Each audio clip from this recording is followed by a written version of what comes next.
Well, pull up a chair, episode 75. We are live. I don't know what time we're live at, though. We might be live at midnight. We might be live right now. We might be able to be live afterwards. We might be live tomorrow. I don't know at this point.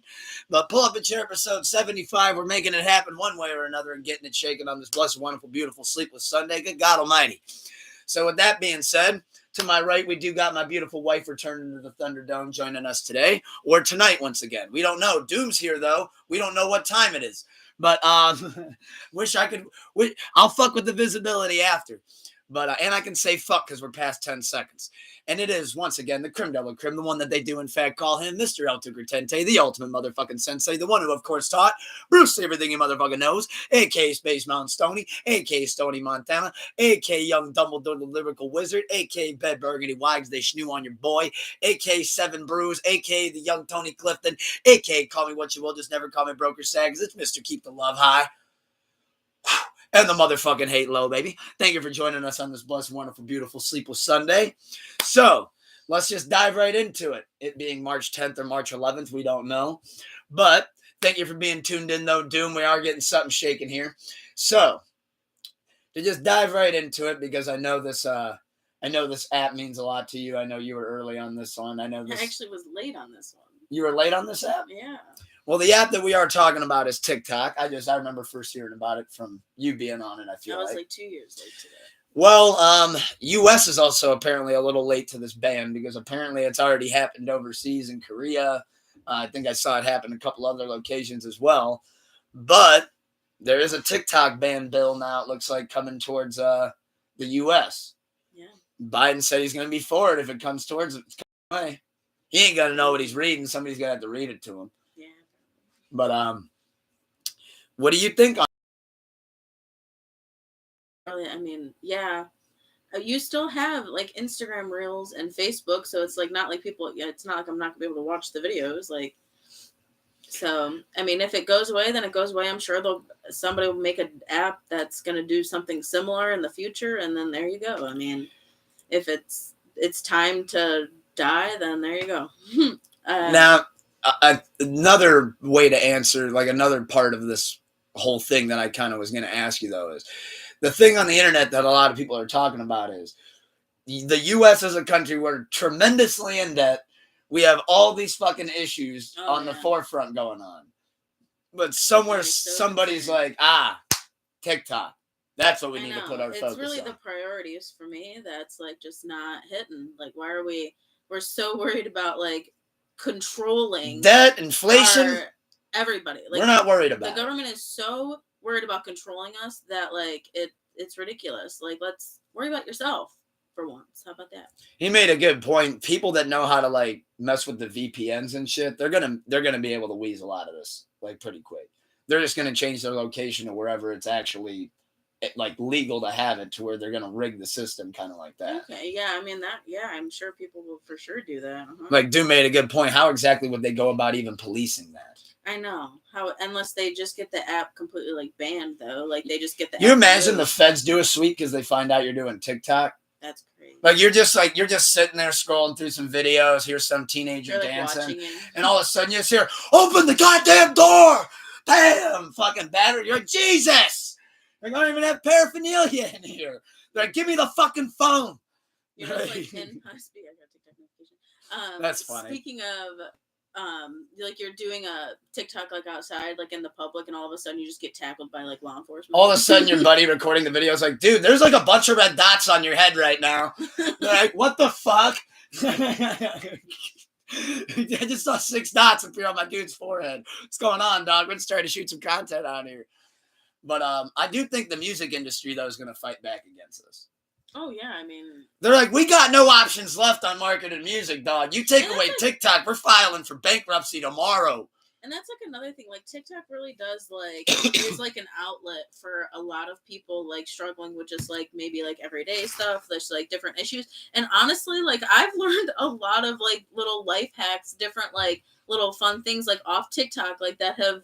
you know, just giving me just a little bit more, you know, just everyday knowledge, like street smarts and stuff that people lack. So many of you lack that. How about you go on TikTok? How about you talk to him? Talk to him. And honestly, like it's a really good outlet for a lot of people. Yes, there is like a lot of bullying, but I am like TikTok is like strict on that stuff. So like, And like I saw part of the thing with the band, they were like, "Oh well, it's going to reduce attention span." oh, the retention spans are fucked. That All right, shit's we're been never fucked getting since, them like, back. The 90s, like phones and TV did not affect our attention spans like at all. Like I don't believe that only because I have grown up with TV and everything, and yes, and all of this stuff, and I'm fine. I'd be telling these and people, cousins have grown up with on iPads, and they're fine. Our attention spans are perfectly fine. my thing with it too, and just in general, is I feel like, well, what are we fighting? We're fighting a losing battle here, trying to save attention spans. I don't know. It really is, and honestly, like I don't know, maybe it's because it just never mind. You know, I don't really see this TikTok ban going. Like I don't really see that becoming a thing. It'll be here going next year. all the way. Like and they've also been trying to get this done for years now, since like 2020. They've been trying to get this ban going. So. And like when they said too, another one of the points I saw was, "Oh well, the makers of the app can use it to gather your intel." Okay, dog. They got all my shit. They got all my shit. Every bar I ever wrote, somebody could pull it up right now if they wanted to. I mean, anything that you're saying is being tracked. Like, oh, TikTok's not going to get me. That's okay, but I got about 7 Apple products right here in my line of vision. You don't think that shit's got me? That, and it's like they're so worried about like the TikTok, but I can guarantee you every person like in office or whoever's trying to get this bill going has like what age, school, what city and everything that their kids live in on Facebook for the world to see anyway. So what's the problem? Yeah, every app's collecting info, dog. Fucking one. Apple Music knows my shit. Hey, here's what's suggested for you. Listen to this Boldy James song. Oh, my phone just happens to know that I listen to Boldy James. It's like, I'll be like, how would it know that? It's actually Apple's like inside my brain because I will think of something and not even type it or say it or anything, and it'll pop up on an ad. So they're already like wired into my brain. So. And I think it's weird too how they do that because like I got like Budweiser ads and I'm like, who you advertising to here, bud? I buy your shit already. It's gonna continue to stay the same. Why are you advertising this to me? I know you hear me, you pick up on it, but I don't need it advertised to me. But no, with that TikTok ban though, I really don't see it coming to see the light of day. I mean, I know some of the countries over there that are able to pull it off because it's more like dictatorships. Oh, well, yeah. If Kim Jong-un says TikTok's going down, TikTok's down. We're shutting that bitch down. Because if not, he's gonna kill us. So we might, we're not really left with many options here. It's either press the button to say that this is now illegal in our country, or Kim Jong's gonna walk into my office and he's gonna hire somebody new by tomorrow. The guy's gonna be on way for his interview as I'm getting popped. They're gonna be dragging my shit out in a body bag. He's gonna be like, "Who is that?" They're gonna be like, "Just say yes to whatever he says. Whatever bill touches that desk, just stamp that shit." But so TikTok, we got to see if it's gonna live or not. But luckily, it doesn't have much competition. Like it has, it had competition with Triller, has competition like you said with like IG Reels, but it's not in competition with Nelly though. So not that Nelly would care because he said that the toughest era was 1998 to 2010. But what Nelly was referring to, and I just thought this was interesting when he was on the shop, not quite sure how the question came to be, but he ended up going off about how he believes that the hardest era for music, because a lot of people do think and claim that it's today, which we're going to talk about, but Nelly's saying that between the years of 1998 to 2010 was the hardest era, hardest time, toughest era to release music in. And his take on that was that you had him, Jay-Z, 50 Cent, Eminem, Lil Wayne, Kanye, Akon, and they were all fighting for one spot, he claimed. Yeah. Well, that opens the floor. Was Nelly right? Was he onto something? Or was he wrong? Is today's era the hardest era to break in? I feel like his reasoning, like it for a number one spot, I don't feel like that's necessarily true, only because there wasn't one.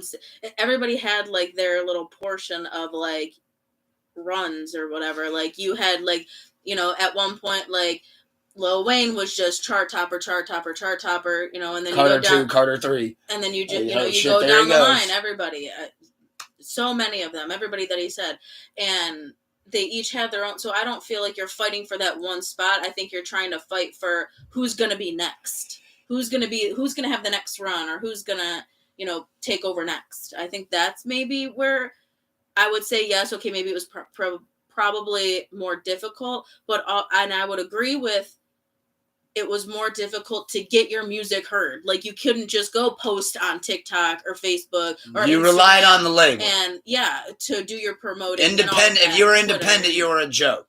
And so I feel like then, yes, that's harder it was probably harder to get listened to and be maybe taken seriously or whatever, what have you. But I don't agree with him 100% on that era, I guess. Yeah, so there was a couple things that I liked that he said, and then there was a couple things that I didn't like that he said. I really am getting nitpicky about that part where he says fighting for one spot. Because, like you said, it didn't really feel like, oh, well, we can only listen to Nelly. We can only listen, like... Yeah, no. It was more like, okay, Country Grammar comes out. Oh, shit. All right, we're riding with this. This is the shit right now. Country fucking Grammar, baby. And then it was like, oh, well, now we're getting College Dropout. Like Kanye West. Like, oh, wow. All right, this is a monster. Like, this is crazy. We're going to be sitting with this for a minute. Yeah. But then it would be like Akon drops Convicted. And it's like, oh, shit. All right, well, now we're going with him. And yeah, I did feel like it was like maybe kind of like that too. It was like you kind of get a little bit of everybody all throughout, like these times. It's not like somebody's taking a long hiatus in between dropping things. Like, and I know that even though he didn't mention this, I feel like based on all those names, there's another way you can take that take as well.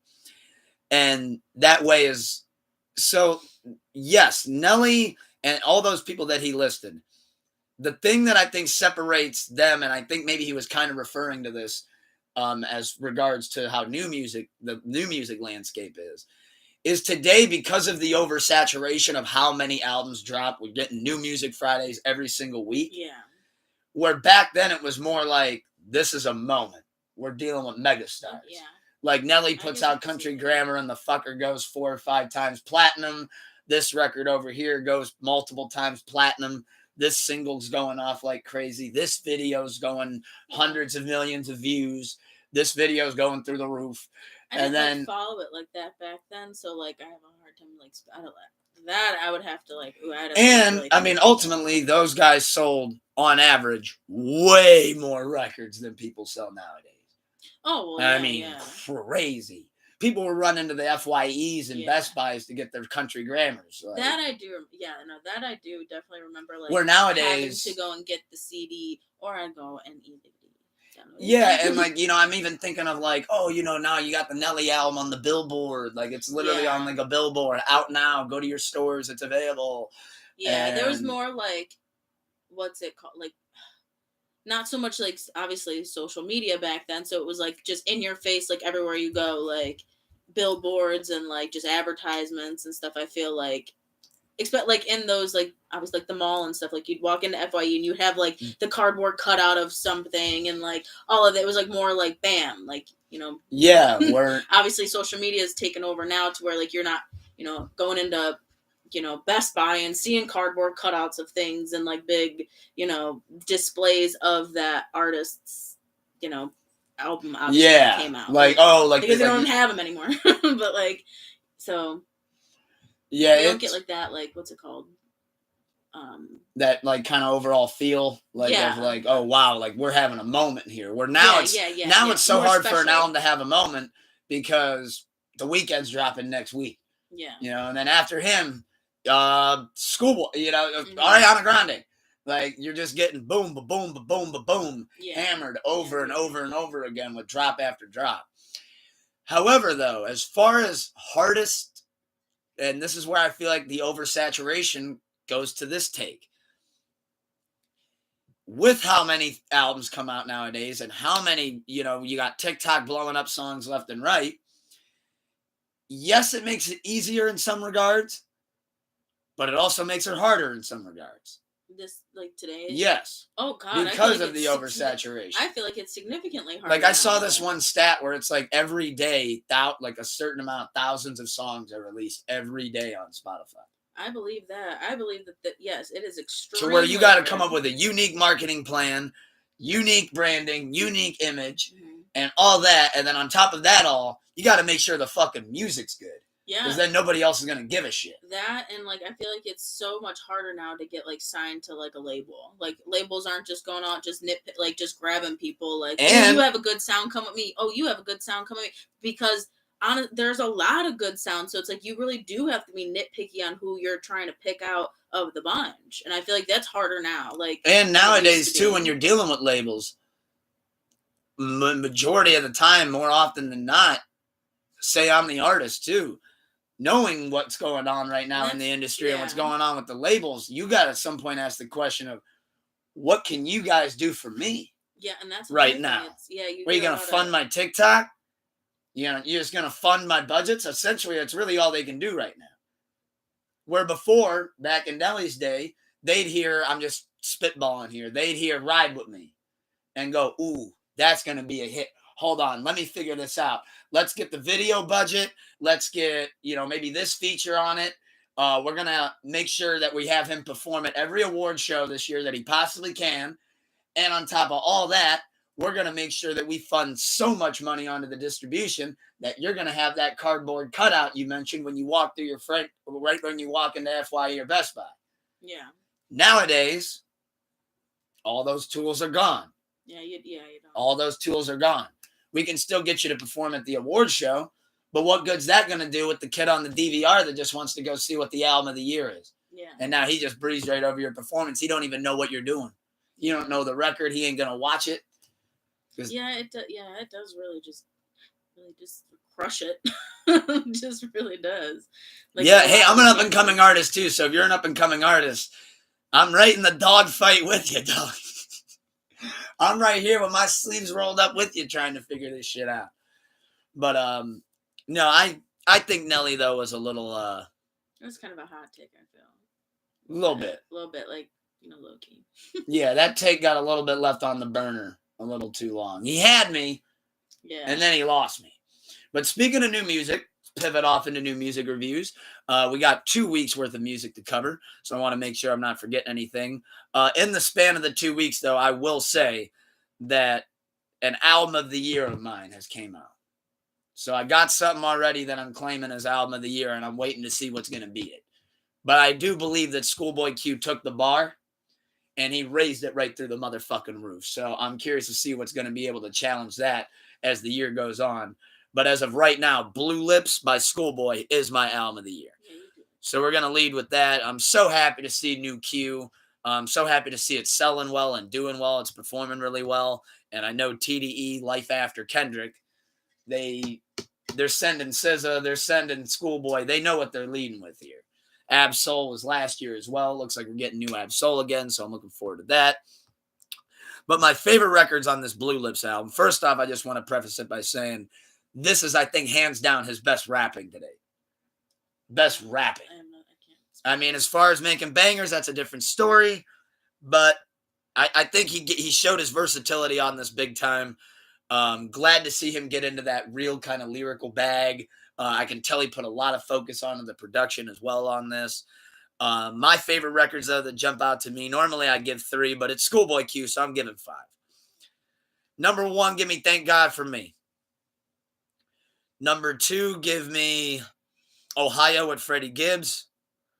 Number 3, because it triggered my nostalgia for it, but give me Foe, which is Druggies with Hoes 4 again, with Ab-Soul. And then give me Back in Love with Devin Malik, who I believe is going to be a TDE signee. I see that coming right around the corner. And then for number 5, give me Time Killers. So that's my 5 favorite off the new Schoolboy Q. I love that new Blue Lips project. Highly, highly, highly, in all caps, recommend checking that out. Been riding with that Big Boogie DJ Drama a lot, that Red Rum Wizard. We had Cardi B drop Like What. her Catch Me Outside Ski Mask freestyle. What? Don't want to trigger the Barty gang, but come on, y'all. Call a spade on that one, because that shit was a little fucked up. I had a hard time listening to it, actually. Yeah, because I know you're big on that. As soon as I heard that beat come in, I'm like, ooh. I'm like, that. Ooh. I'm like, where have I heard that? And then, like, literally right when she started rapping, I was like, bar for bar, word for word. Yeah, like, like literally in real time, I was like, where have I heard that? And then she started rapping. I'm like, she's doing the flow too. I'm like, that's Catch Me Outside. I'm like, but hey, she did it with Bodak Yellow and it was all good. And then she did it with Ski Mask, and Ski Mask said, hey, it sounds kind of familiar, but it's all good. Oh, yeah. And then we got to remember that all stemmed from a Missy Elliott sample. So it's like, this is Inception at this point. We're entering portals. But no, I thought the record was all right, though. Video was cool. 21 Little Harold dropped a new record with Big X the Plug last week. I like that. 21 Little Harold's going on tour with 21 Savage and Jid. Miley Cyrus dropped a new record with Pharrell called Doctor, Work It Out. And I actually really like that a lot. I'm a Skateboard P fan, though, and I'm a Miley fan. And I like this new Miley era where, like, she's kind of getting away from the hip-hop image that, I mean, let's just face it, it didn't really suit her. So, like, it's kind of cool to, like, see her. I mean, it was a fun era. Love the bangers out. Yeah. But her in that, I never want to see her in a basketball jersey again. Never want to see her in a basketball jersey again.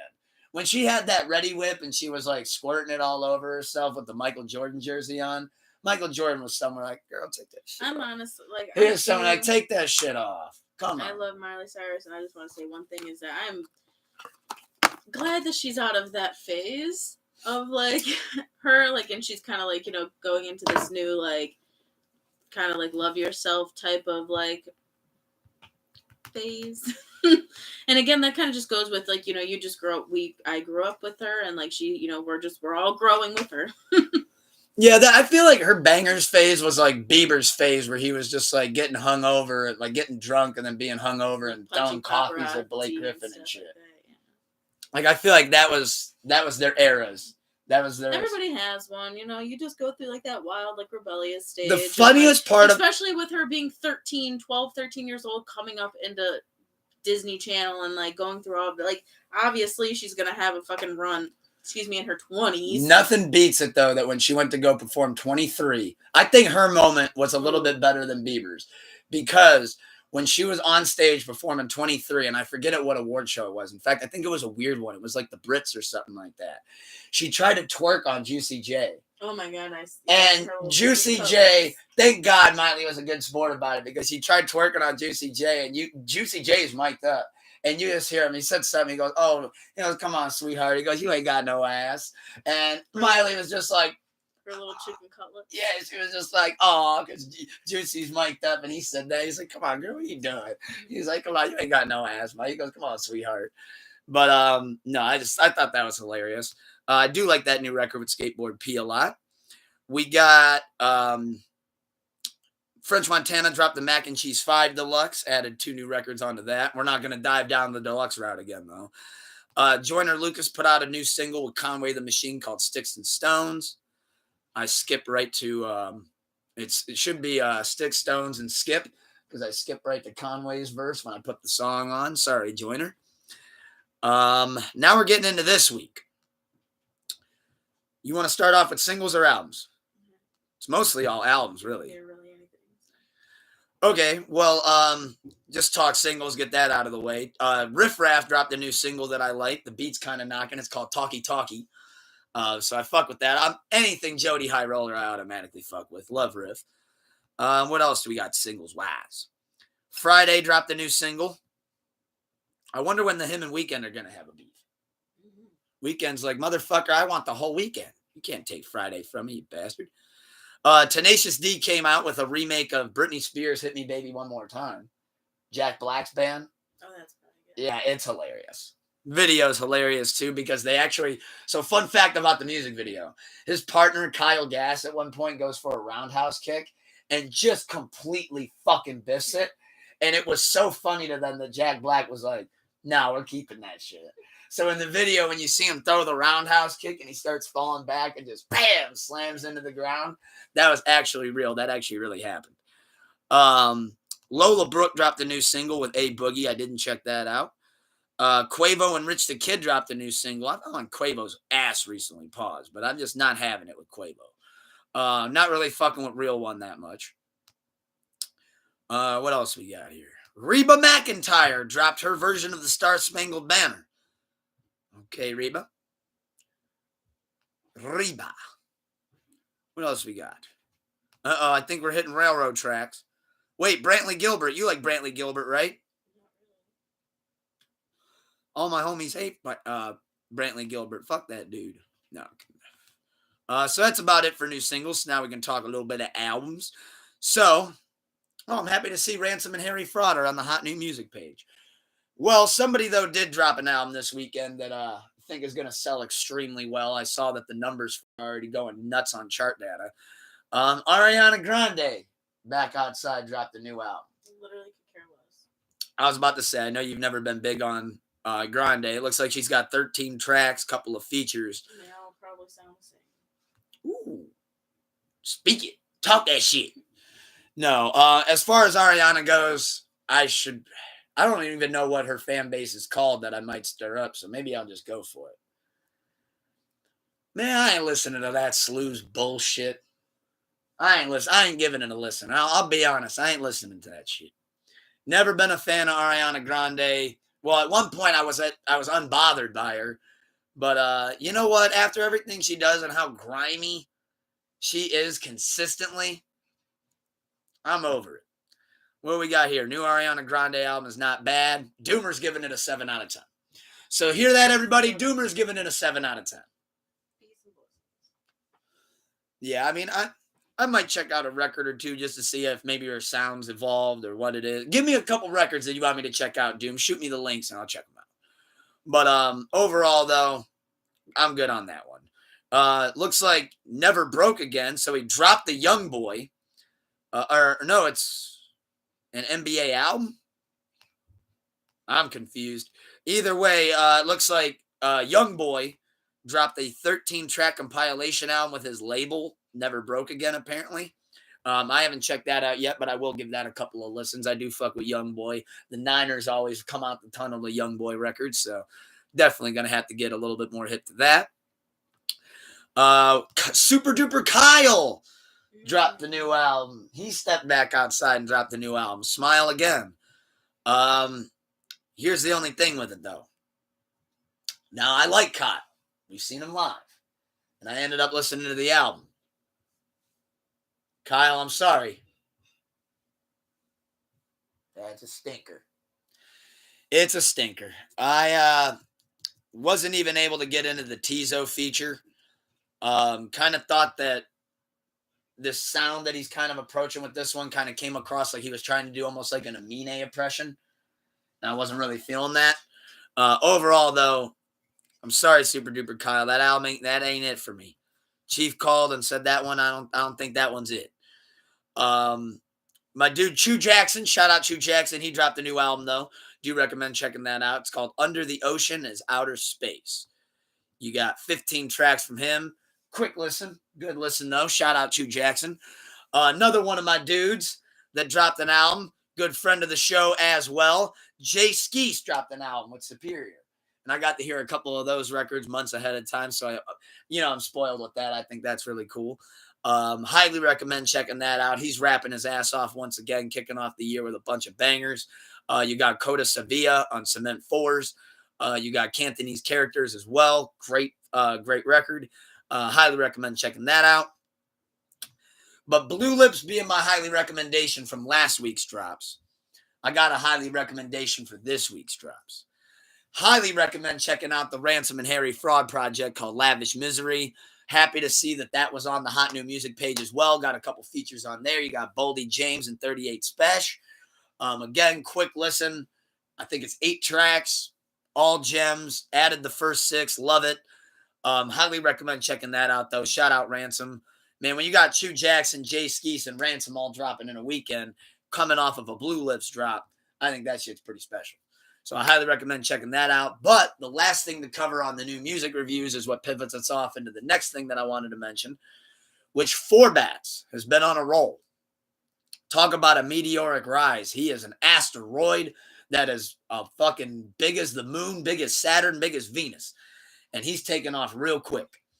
Well, Four Bats has been on a string of dropping some records, and he's literally only like 3 or 4 singles in.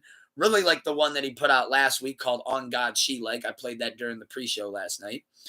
But Drake not only hopped on the remix that came out this week to Data 8, but he also signed him to OVO. So that's the newest signee to Drake's label. So, with that being said, did I show you the record by chance? Have you heard what Four Bats sounds like at all? No. Okay, so I'm going to have to get you hip to Four Bats. But Four Bats, now newest OVO signee. The question that opens up the floor is, well, what's that mean to him? Because when you look at the OVO label, I'm going to be honest, they don't really have a great track record of breaking new stars. When Drake first got Weeknd on board, the Weeknd had to leave because Drake would not let him drop music. And, you know, I saw the joke started flying immediately. As soon as it said Four Bats signed to OVO, somebody quoted it and said, yeah, and he's going to go sit right next to Roy Woods and Naheed Jordan, right in the OVO sweatshop, giving Drake his best ideas, and then Drake's going to let him drop an EP about every 3 to 4 years. I'll be honest. I think if Drake's going to really do something with Four Bats, he's got to really do it, and he's got to do it quick. Because I remember when he first signed Roy Woods, it was like, all right, what's he going to do? Oh, shit, he's not letting him drop music. Oh, Naheed Jordan.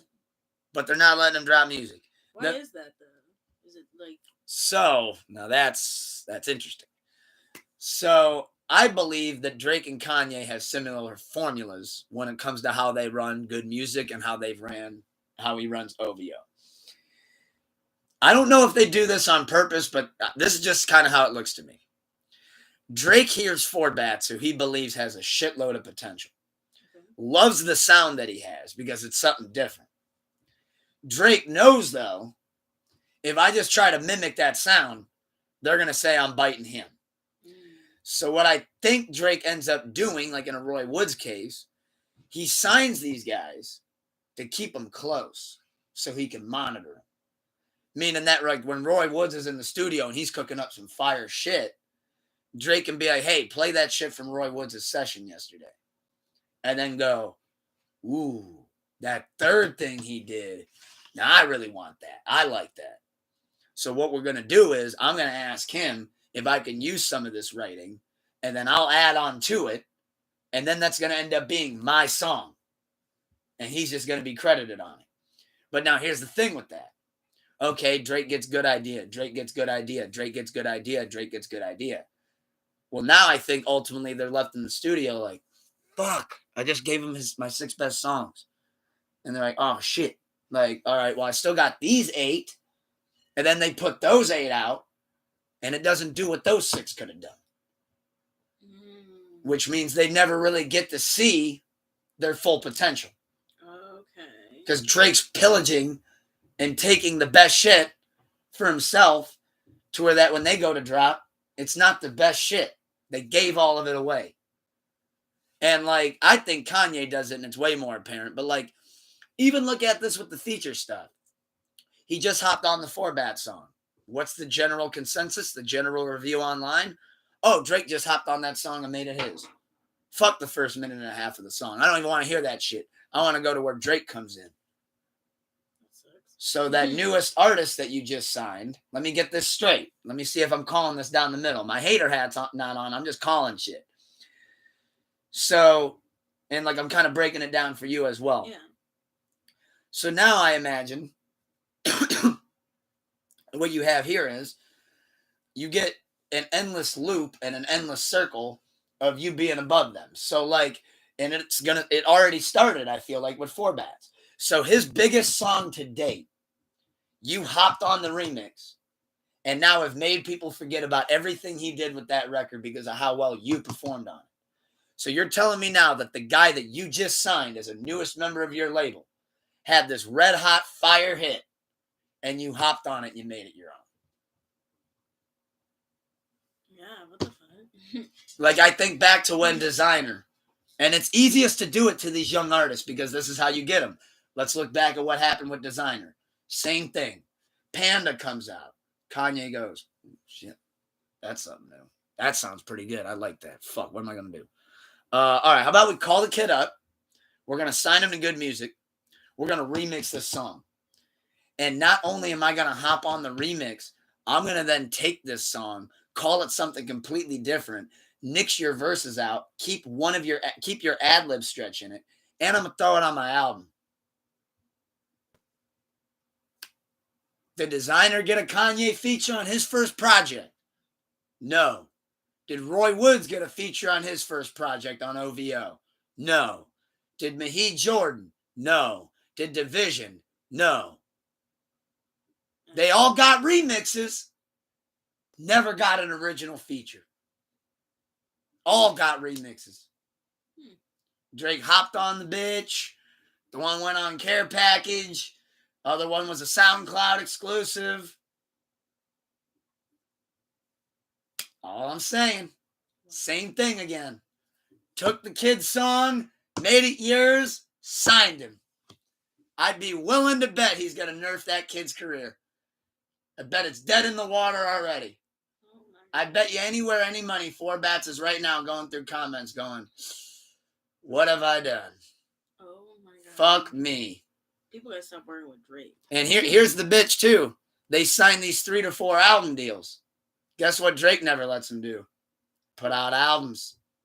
Roy Woods, EP. Mahid Jordan, EP. Get ready for it. Division. E-fucking-P. Wow. Can't get out of the deal because you're not dropping albums. Weeknd saw that shit coming. That's why I think every time he got close to putting pen to paper, he went, I can't do it. He went, I can't do it. I just gave you half a take care. I can't do it. Sorry. He went, I see what's happening here. And he would have been the first one too. And Drake was like, okay, so he's too much of a popular guy. He knows what he's worth. Let me get the young guns that don't quite know their worth yet so I can steal and pillage from them. And I love Drake, but that's the way I see that shit going down. And I think, who did he steal that formula from? Kanye. And guess who Kanye's weekend was? Kid Cudi. When Day and Night and all that shit came out. Kid Cudi's like, man, you're trying to do what? He's like, Drake's rap name is Kirby at this point. You remember Kirby from Nintendo? Just goes around sucking up everything. Now that's funny. Kanye and Drake are Kirby.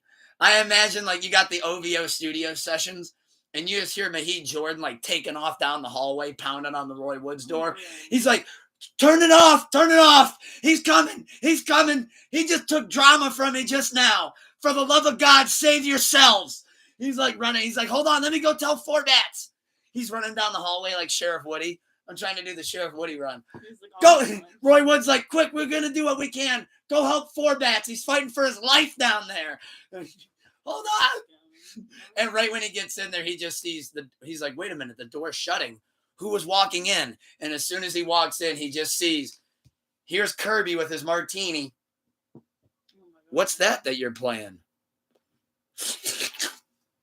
Thank you. I'll take that.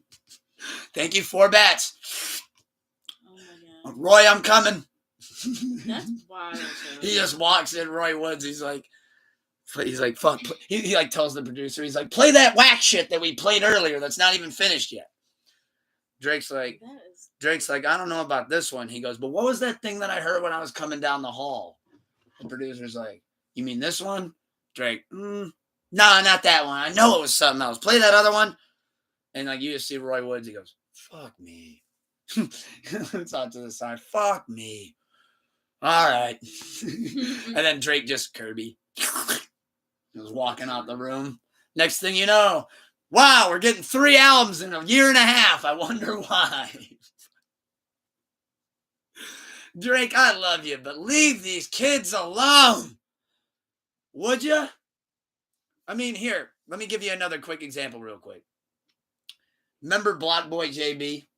Yeah. With the shoot dance? Yeah. Hey, look alive. Oh, that's a really cool sound you got going there. That's a really cool trend. Mind if I hop on the record and make it mine, and then I'll perform it 5 years later when you're fighting to even sell a ticket?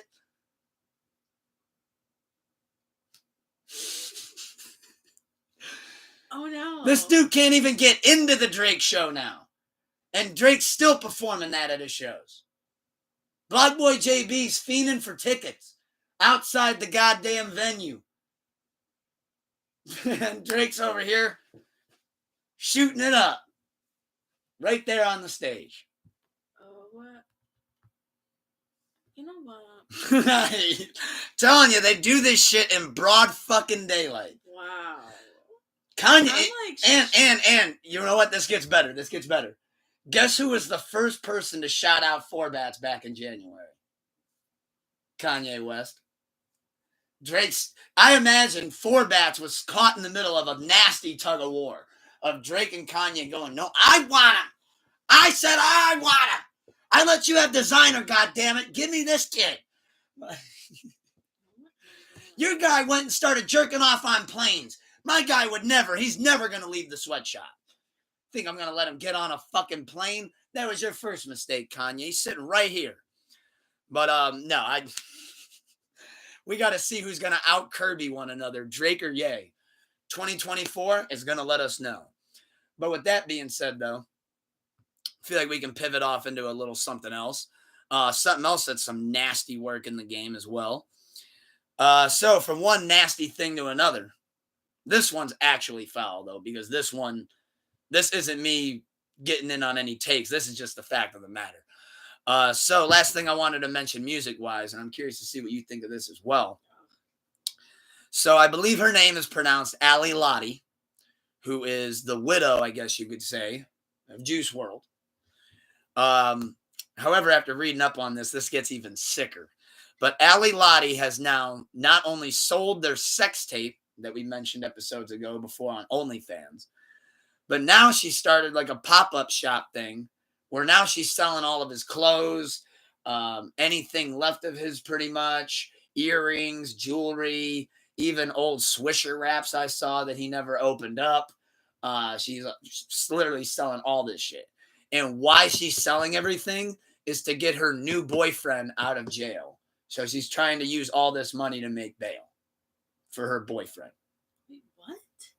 Because she has a new boyfriend now. So she's finally selling all this Jew shit to bail him out of jail. Where is that information coming from? Like, I mean, that's literally like why it's pretty much like a GoFundMe thing. It's just her selling shit, though. I know, but how do we know it's to get her boyfriend out of jail? That's what she stated. She stated that. Stated that. The sex tape was just for extra money. But her just fire selling all of his shit, that's all coming from a place of just trying to bail out the boyfriend. Gather up money. First of all, how much is this bail? What did he do? Why are we trying to get him out? Now, that I actually have not seen yet. That's worth looking up. That I have not seen yet.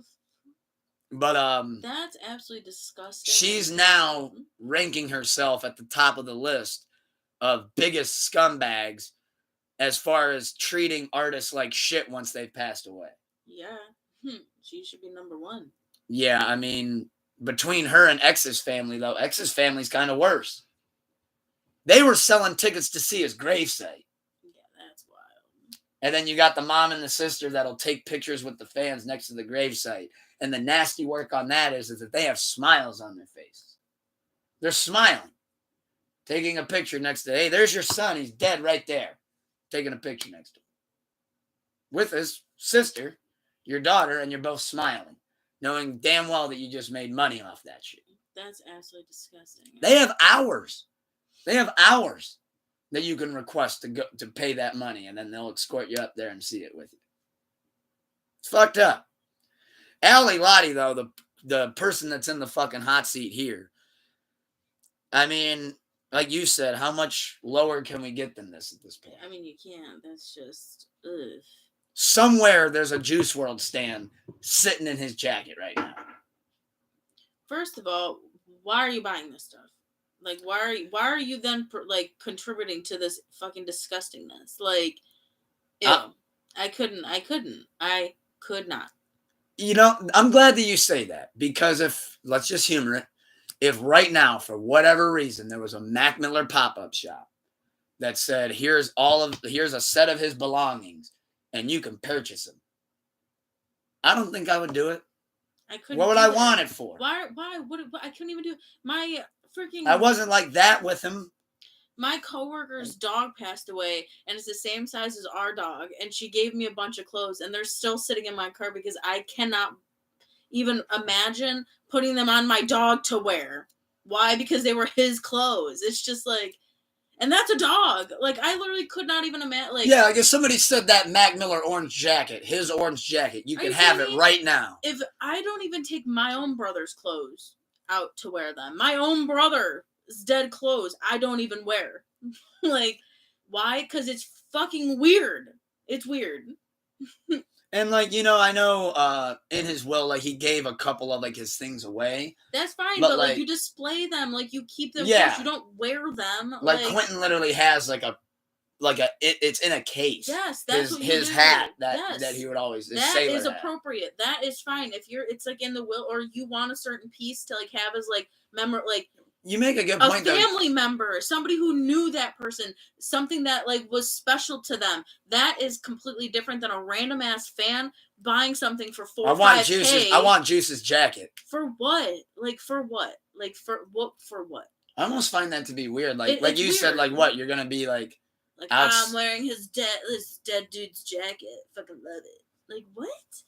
It does not. I just. Yeah, like if somebody just walked in like a function or something, like, I was just like, "Oh, thanks, it's Juice WRLD." Yeah, this was Juice's. I'd be like, "Come again?" And he'd be like, "No, like this was Juice WRLD jacket."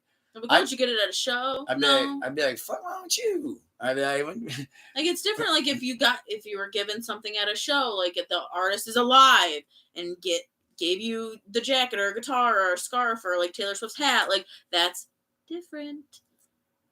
To sell and purchase dead person's clothes for this Lotti for a profit, you're disgusting, you're sick. The fans buying them and wearing them and being weird with them, if that's the case, that's weird. If you want to buy it, I guess. I'll be honest. I think you just nailed it. That's the other thing that doesn't quite sit right with me, because I know, just based on how the world is, there's somebody out there buying this shit and doing some weird sicko shit. Probably because people are disgusting. Doing some weird sicko shit. If you're a fan of Juice and you're out buying this stuff because you really you were a stan and you want to frame it and have, all right, I guess you're not as weird. But if you're wearing it and you're being weird with it, get some help. Okay, now that's a good point too. Like if say that dude who spent the $3K on the jacket, if he's that much of a Juice stan, but he's healthy with it, and he's just like, you know what, I'm not gonna ever wear it. Yeah, but I got it up right here. It means a lot to me. That's also a borderline, because you know that you're supporting somebody who's out. Like that also gets tricky. It's like if it was being sold in like a healthy manner, then I would be a little bit more understanding of why you're but like, first of all, why are you wanting to contribute money to somebody who's just a disgusting human being who's gonna I can't wrap my mind around it. I can't justify it, and it's just me, in my opinion, and I don't like it. It is some nasty shit. It really is. Like it doesn't sit right with me. I can't do it. Mm-mm. Yeah, and I feel like, let's just talk this real quick. Especially ever since I feel like the Lil Peeps, Triple X Tentacion, who's another one kind of in that era? Juice, I guess. Yeah, we can incorporate Juice in that too as well. I feel like, and Pop Smoke, those guys have been treated like fucking dog shit by their own family and friends, even since they passed away. That's the part that kills me. I mean, you get a couple that do it right. Like, all right, first off, you got Triple X's family, who already exhausted all of his music, fucking everything that they could. They've milked money off of his fucking death, his gravesite. So that's bad. This is getting pretty terrible with what she's been able to do to Juice. Yeah. And, like the sex tape thing. That's wild. Come on. Yeah, that's that karma coming her way. I don't even want to be next to that broad because I feel like some nasty shit's coming her way. Let's do another one though. Pop Smoke. When somebody asked that producer and they were like, so when we getting more new Pop Smoke? He's like, it's all gone. You took it all. It's done. Everybody wanted it out. I couldn't stop them. I don't got no say in that. It's gone. It's over with. No more Pop Smoke music. Get it out your head. And then Lil Peep, that one's a little tricky. Yeah. Because I feel like as much as I love that family, ultimately, what has his mom and family done? We're not waiting to drop anything. In fact, he just had an EP come out like a week ago. Yeah. Of 2 renditions of an unfinished song. And it's like you're not even putting out quality work. Like, it's not right at first they were. But now they're trying to do the unfinished the stuff shit. That was already done and finished and ready to actually go. But now you're taking just snippets of shit, trying to piece it together to make a half-ass song. Which is what they've done with X. And putting that out on his name. Like that. Again, that is disgusting. And they're using AI to finish verses. That's what they're doing with X right now. Stop with the fucking AI generated shit. That's what X's family's doing? Stop. We ran out? Don't matter. We're going to AI the shit that's unfinished. It's good for certain circumstances, certain situations. Like, I like what Disney's using some AI generation of like Walt. Wait, is that right? Yeah. Of Walt and stuff for certain attractions and like certain things. I'll tell you this right now. AI has no place in music. Yes, it does not have any place in music. I don't know. That's why I think when they gave the Beatles that fucking award, R.I.P. John Lennon, but he wouldn't have wanted that shit. AI auto-tune might finish my voice, plug in words that I may or may not ever even would have wrote.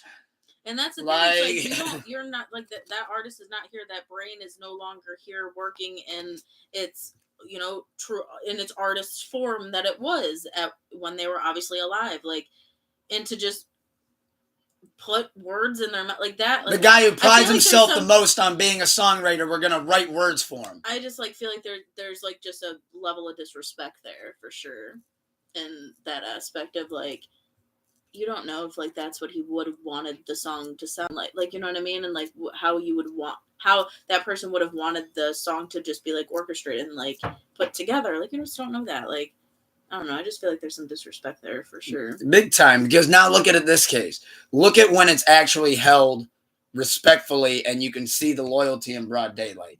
Mac Miller's family immediately said, look, we're going to give you circles because he wanted to put that with swimming anyways.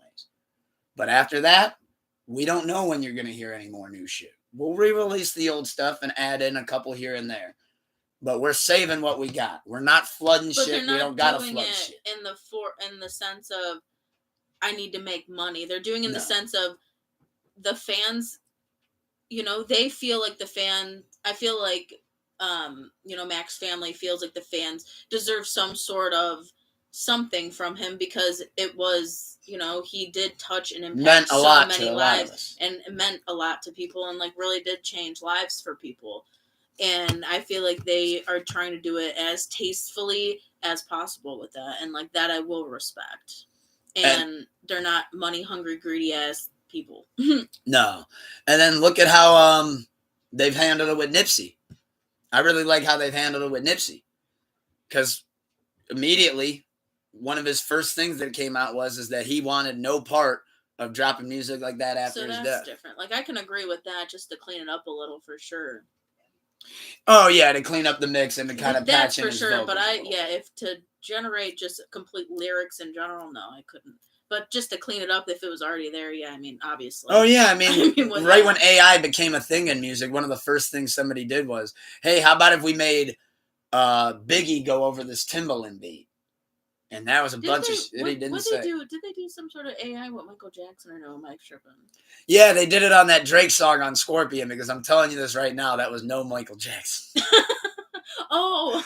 That was the first time I ever heard that. And I was not the only one who thought that, but I'll never forget hearing that record for the first time. I was like, yeah, it may have been his voice, but that wasn't no Michael Jackson though. Somebody did a crazy good impression in the studio and they AI'd the fuck out of that. Because that was not Michael Jackson. Tell you that right now. But no, I really hope that stops with these artists, though. I really just hope that stops. There's a way to handle it. Handle it like they've handled Mac and Nipsey. Don't just flood the market and do all that shit just to fucking pop a profit and try to make the moment go on longer. For the love of God, stop it. Like, I mean, what you did to Pop Smoke, I think somebody should face criminal charges. Like, I think somebody should literally face criminal charges for that. You didn't even wait 6 months and you put out 2 20+ track albums releasing all my shit. That's crazy. Like, come on. Like, you released all of it. Every ounce. You Kirby's. That's the theme of this week's episode, Kirby's. Family turned into Kirby. But now to pivot, though, and to talk about a little something different, because I know the movie world is the world that everybody's talking about today. Hollywood's taking the forefront. So we got Oscars literally starting as we speak in about 15 minutes. So we're not going to cover the whole Oscars, but we are going to cover the categories that mean a lot. You know me. I like seeing if I can get my predictions right. The Book of Tucker, the Book of Wifey. See, you can open up your book, start getting predictions going. Movies, so here we go. Well, I mean, yeah, some of them it is just guessing. But all right, let's take it from the top, and I'm curious to see who your guys' picks are as well. And I will be live tweeting during the event as well. So let's kick it off with actor in a leading role. Your nominees are Bradley Cooper for Maestro, Coleman Domingo, Rustin, Paul Giamatti, The Holdovers, Cillian Murphy, Oppenheimer, Jeffrey Wright, American Fiction. And the Oscar, do you think will go to? Probably the Oppenheimer. That's Cillian? Yeah, only because that's the only movie I know. I'm going to actually agree with her on this one. I do believe that Cillian's going to get his first Oscar tonight for Oppenheimer. However, though, I will say if it's not Cillian, I think maybe they would give it to Bradley Cooper, if not Cillian. Only reason why I say that is Bradley Cooper did something that Hollywood really favors when it comes to award time. Every day he spent majority of his day in the makeup chair trying to be Maestro. And like even when they were shooting the movie, people were like, wow, like he looks exactly like that fucking dude.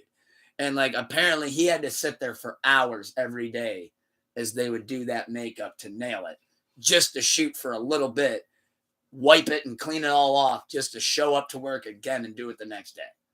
So he really put in the work for it to embody that character. However, didn't reach the success that Oppenheimer did.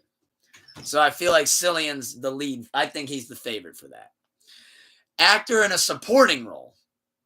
Nominees are Sterling K. Brown, American Fiction, Robert De Niro, oh boy, Killers of the Flower Moon, Robert Downey Jr., Oppenheimer, Ryan Gosling, Barbie, fan favorite, and then you got Mark Ruffalo in Poor Things. I think that's one of the hardest categories all night. Give me a minute on that one. Who's your pick? You got a lot of names there. Ooh, Ryan. Wait, this one? Yeah. Oh, Ryan Gosling. All right, so you want Ryan Gosling, and you also think he's going to win? Yeah. You think they're going to give it? Well, he is performing on I'm Just Ken tonight at the Oscars. So he did say he's going to he's going all out because this is the last time he's going to beach. So it's the last time he's beaching. So he better go full beach. If he don't go full beach at this point, it's going to be a fucked up night. However, okay, I know Gosling's the fan favorite. Do they want Oppenheimer to clean up, though? But then you also got De Niro. Oh, shit. That's the thing that's the bitch. That's the male Meryl Streep. That is the male Meryl Streep right there. Yeah. Oscar fucking magnet. I don't know. And you got Ruffalo, who I guess did great in Poor Things. I haven't seen that yet, but I heard he did great in Poor Things. All right, I'm throwing it out here. I think Robert Downey Jr. is going to win for Oppenheimer because this would be his first Oscar as well. So I think they're going to give it to the Iron Man, Robert Downey. But if they don't, I think they're going to give it to Gosling for Barbie. But if they don't give it to those two, they're going to give it to De Niro. Because you just can't let De Niro lose. Plus, Killers of the Flower Moon was good. So, actress in a leading role.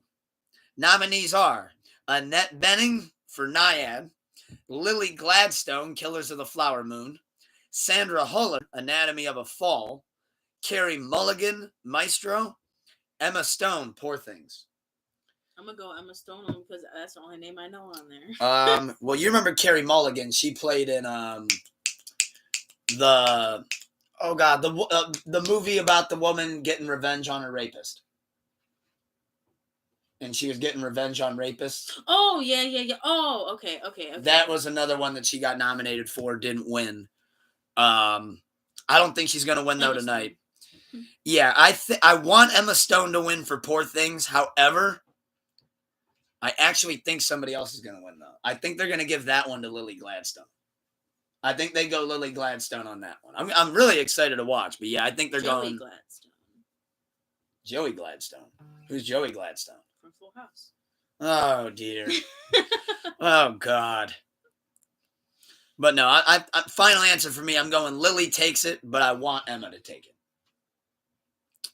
This is actress in a supporting role. Nominees are Emily Blunt, Oppenheimer, Danielle Brooks, The Color Purple, America Fiera, Barbie, Jodie Foster, Naiad, Divine Joy Randolph, The Holdovers. Anything with Barbie, I want to win only because I love that movie so very much. Ooh, this is another tough one.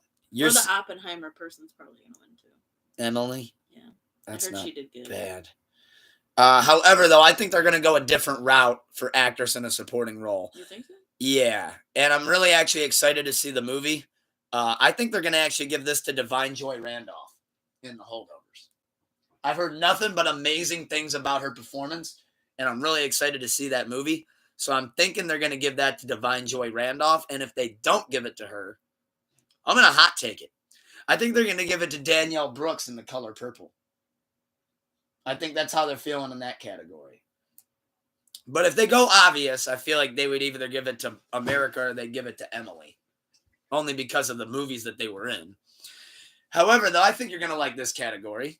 Best Animated Feature Film. Nominees are The Boy and the Heron, which I've heard nothing but amazing things about. Duly loved that. Elemental. You got Nimona. Then you got Robot Dreams. And then you got Spider-Man Across the Spider-Verse.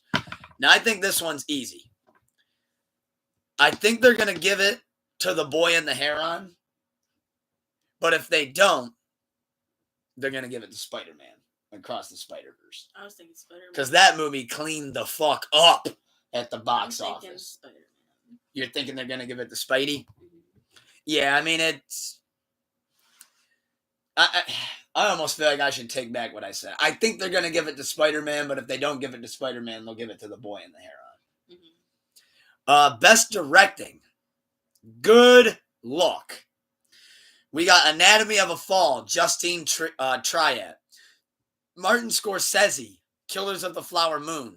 Christopher Nolan nominated once again for Best Director, Oppenheimer. Yorgos Lanthimos, Poor Things. Jonathan Glazer, The Zone of Interest. Not for Best Directing now. I know, I wanted Greta to get a nomination for that one too. I think she got snubbed. However, though, this one's a fucking dogfight. I think they're either going to give it to Scorsese or Nolan. But now here's the thing. Scorsese's already got directing Oscars. Nolan doesn't. I think they give this. I think Christopher Nolan has his moment tonight. I think they give it to him for Oppenheimer. But now here's the meat and potatoes for all the chips and all the marbles. Best Picture.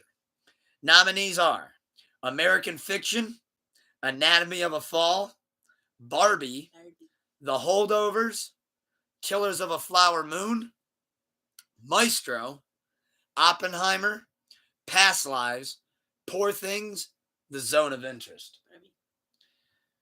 So you want Barbie and you think they're going to give it to Barbie? Yeah. I'm going to challenge you on this one. Birds. as much as I do want Barbie to win, I just want Barbie to win everyone. I think Oppenheimer has a night. I think they give Best Picture to Oppenheimer. Oppenheimer sweeps every category. No, I'm just kidding. I think they get Best Actor, Best Supporting Actor, Best Directing, and Picture of the Year. That's just going to be sick. I do think they do that. I do believe that they let them have a little bit of a run tonight, for sure. I could see it, especially with how monumental like that movie was and everything. I could definitely see them doing that. That's crazy because Barbie, I thought, had a fantastic just plot and everything for women. But again, it's women, so nobody wants to see us do anything. They're gonna snub it. So we love it anyway. So it's really great. Hey, look at that! That's why these award shows really just honestly mean nothing. But. And the one person from Barbie that they're letting have any stage time is the male. He's Gosling. They're letting him do I'm Just Ken. With literally, like, I mean, yeah, he did. He did great, but I just over everything else and everything. So I don't know. Whatever. That's how they're doing you tonight, though, honey. That's how they do every year. Yeah, no, I think they give Oppenheimer though those top 4 tonight. I'd be shocked if Oppenheimer doesn't take those 4. But with that being said, though, I am excited to check out, as I always do, check out a lot of what wins, what gets nominated. Like I said, I want to check out The Holdovers. I want to check out a couple different other movies on my radar. And I just wanted to throw this out here real quick before we get into our review. Just throwing this out here real quick.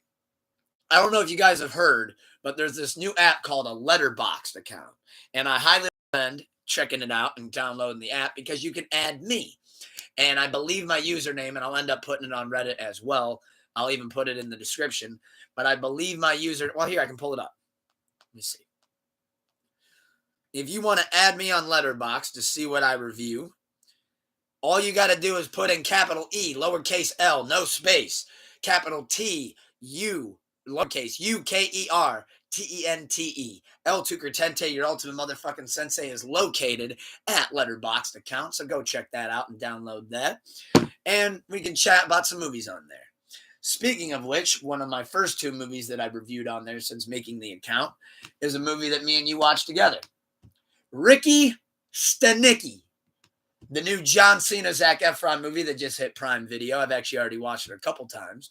But I'll let you kick it off, ladies, first. What'd you think of the movie? Oh, I mean, I thought it was good. What'd you think of Zac Efron coming off of the Iron Claw? Yeah, I mean... Pivot right into a comedy? Yeah, I mean, I think Zac's been great with that. Zac's been killing it. I mean, I've always loved him and love all his movies usually. What'd you think of Cena being a leading role? I mean, I don't think anything was crazy about the movie. I mean, yeah, I liked it. I don't think that it was any, spectacular. Oh my God, you have to watch this movie. No, I don't think it was that. So you wouldn't rank it that high? Oh God, no. It was funny. It was raunchy. I like that. Definitely got that R-rated comedy feel. I mean, it was a raunchy, comedy. I thought it was funny and. Well, I didn't think I didn't think it was overly funny. I didn't think it was not. I don't think it was like underwhelming. I thought it was just a good movie. Like I do recommend watching it for sure, but I'm not itching to watch it again if that like. Gotcha. Yeah, I mean, I'm kind of Ricky Stanicki'd out. I watched it 3 times, so I've already seen the movie 3 times. So I feel like that's where I got to go a little bit more in depth on the review. I liked the casting of it. I thought Andrew, I believe his name's Andrew Santino or something like that, the ginger guy. I thought he did a good job in the movie. It's probably the best I've seen him do yet. I love Zac Efron's performance. Him coming off of the Iron Claw and getting into comedy again, I thought was really cool. John Cena, though. I actually think that was his best performance yet. That's not really saying much because you're not really ranking it against, how can you say Oscar quality movies? You're ranking it against shit like The Marine and 12 Rounds. But overall, though, being a lead role and being funny. Well, he did Peacemaker and stuff. And he did do the Peacemaker show. And he was a part of the Suicide Squad. So but... I did think, though, for being funny, I did think he nailed that. The funny role, yeah, for sure. As being I think a lead he did role. Good.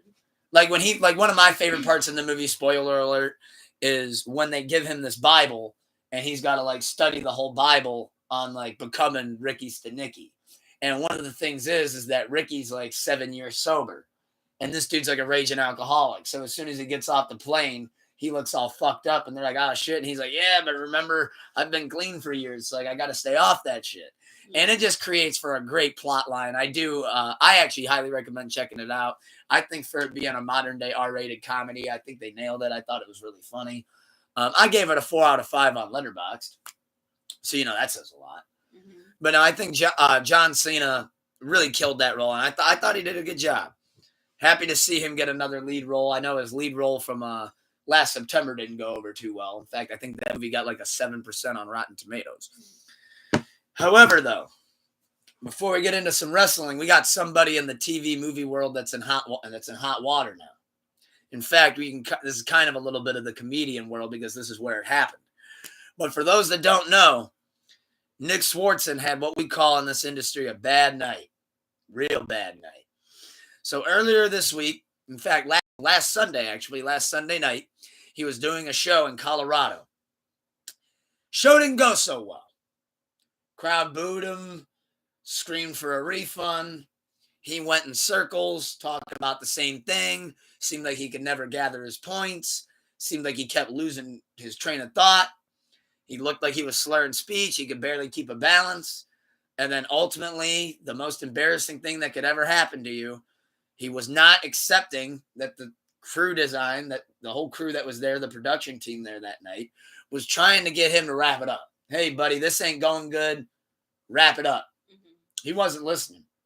Mm-hmm. So the promoter of the event ultimately had to literally walk on stage with security, grab the mic out of his hand, and escort him off the stage and out of the building. Yeah. And then he gave that awkward speech of, hey, make sure to email the box office. We're going to do everything you can. We're going to refund you. But Nick Swardson ended up coming out with an apology the next day, and his fans aren't happy. He said, hey, guys, I just realized I woke up on TMZ. Don't at high altitude, which is what he blamed it on, get drunk and eat a bunch of edibles. And I think ultimately he did not go over that with his PR team because there was backlash immediately.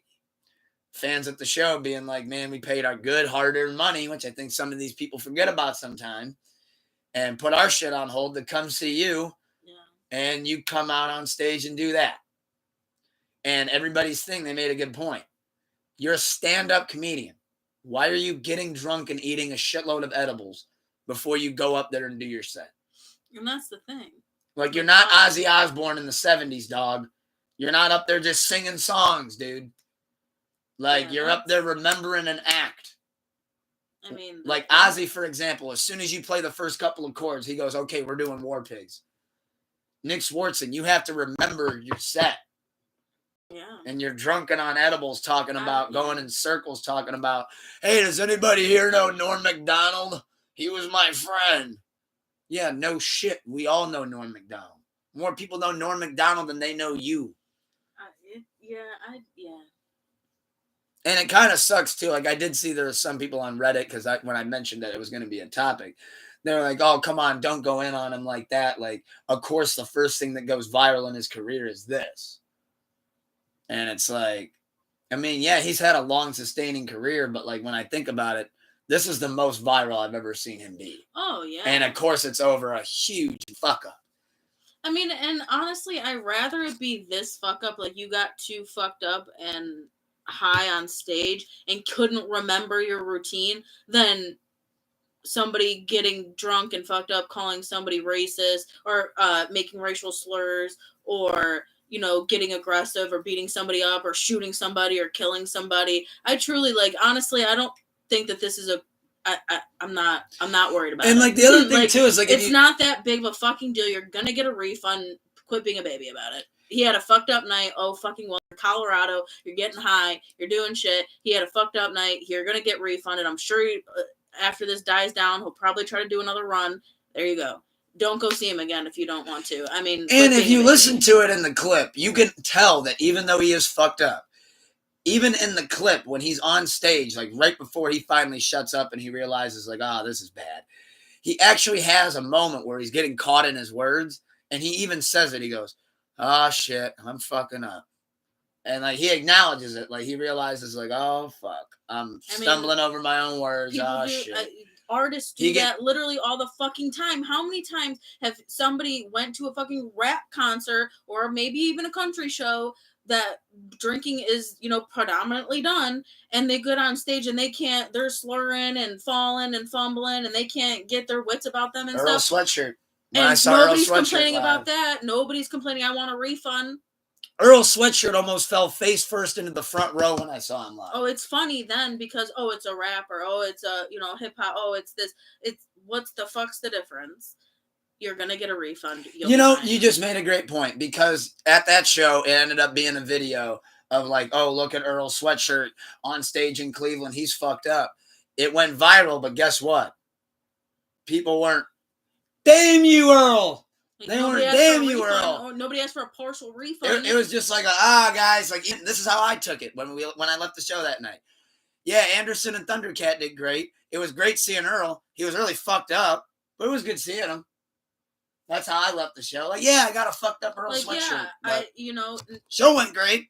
Yes, they could go out there and at least give a half-ass show, if anything, because it is just music playing. It's not like they have to, remember. And you got cues that you can remember. And so it looks, obviously it's going to look worse for like a stand-up comedian because like you said, like you have an entire routine. You have to remember like, your jokes and your punches and everything like that. Your transitions. And everything like that. So yeah, I understand. Like, yes, cancel the show. But nobody fucking complained about Drake canceling 6 shows because his tummy hurt or whatever. Yeah, whatever his fucking excuse was. It hurt so bad that he was in the Houston nightclub that whole week. I mean, whatever his excuse I really hope he was feeling better. Y'all went and saw him anyway. So, make it make sense. Yeah, I think that was just a bad night at the office for Nick Swardson. Yeah, and it's because, like... I love Nick Swardson. I will say one thing, because I know that you love him. I know that you love him a lot, too. I do think that it is bullshit, though, that the biggest moment in his career is this. I know. Like, he's been working, busting ass for years. I don't think he's getting hammered and eating edibles before every show.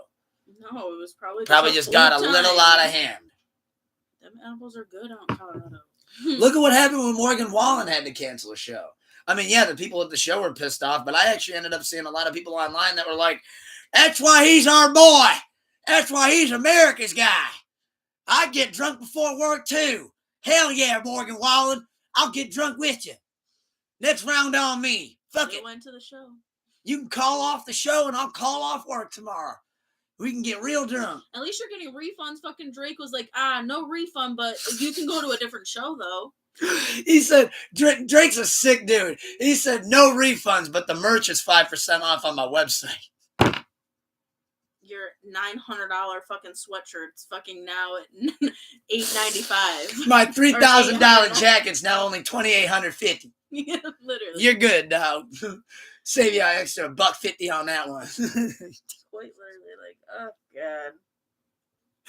And then he said, but this shipping from Canada ain't cheap, so I'm gonna have to double that though. Oh, okay. Feel like Charlie Brown, but I got a rock.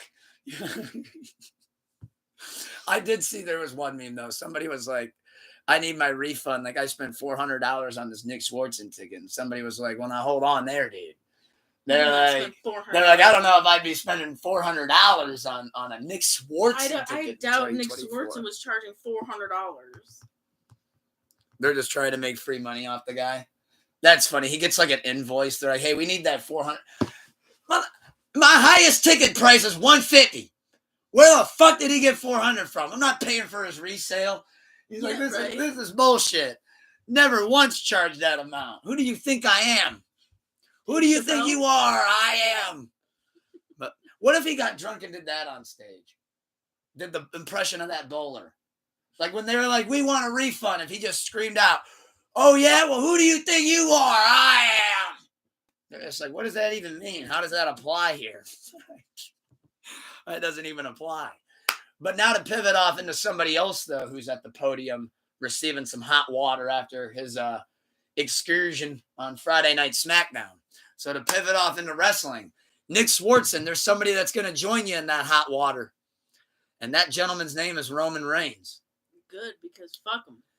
Well, Roman Reigns on Friday night got a little bit. Roman Reigns took a time machine back to 2000. Yep, and he see what I tell you, The Rock was starting to rub off on him, because The Rock's kind of dancing on that line of like, okay, dude, like I know you want to bring back that Attitude Era talk, but I don't know if the new world's ready for it. No. But Roman said, "Fuck it, we're gonna do a full send on it," and you know Roman thought about it ahead of time because he takes 10 minutes before every sentence. So 10-minute pause. He looked over at Seth Rollins. He looked over at Cody Rhodes, and the line that rang off across the world, kind of like the slap heard around the world, but this was the comment heard around the world, the promo. Remember, 2024, this is what Roman Reigns said. I did not say this. I'm very LGBTQ plus friendly. So Roman Reigns, though, in the middle of the ring, looked at Cody Rhodes and then pointed at Seth Rollins and said, "You're really going to stand next to and wrestle with this cross-dresser?" Ooh. So Seth Rollins is notorious for wearing some of Becky's shit. Roman Reigns then thought it'd be a good idea to refer to him as a cross-dresser. It's like, he said the C word in the middle of the ring. Like, out of like any other insult that you could have done, you chose cross-dresser. Like, what? I mean, like, that is such a tacky line to say in general, but let alone in 2024 on live TV. That's something that The Rock would have said in 2001 for sure. Oh, 100%. That's a Rock line for sure. Like, even when Roman said it, The Rock kind of looked at him like, "Damn, you just took my line." Like, damn, yeah, like I was trying to go there. However, though, the thing that it brings up, though, is there's a large section of WWE fans, specifically my age and up, that always push and fight to get the Attitude Era back. We want it back. We want it back. We want it back. But now here's my thing. If we're going to go up in arms, granted, dumb comment. I'm fully behind that. Dumb comment. But if we're going to get that riled up at that, if you're actually offended, then I don't ever want to hear you say you want the Attitude Era back. Oh, I agree with that. But if that's too offensive, then we don't want the Attitude Era back. We don't. We're over that. Fair? No, I agree. That's where I'm at with it. Because you can't say, well, I want the Attitude Era back still get mad at, like, when we're flagging words. No, that I agree. But I will say, though, that I don't ever think that the Attitude Era would ever be able to sustain. No, Roman got fined for that. Triple H fined him. Yeah, in this day and age. I think it would be easier if they did, for some reason want to bring the Attitude Era back, to do once they move to Netflix. Because then you're not going to have all of this younger demographic trying to, maybe dad's flipping through channels and stumbles across, Raw on Monday or, SmackDown Friday, whatever the case is. And, and they have, hold on, I lost my train of thought. Dad's stumbling, watching TV, and he's with his, kid, and, hey, son, I used to watch this back in the day. Like 8. Okay. I used to watch this back in the day. Let's flip it on. And then, you turn it on, and it's like...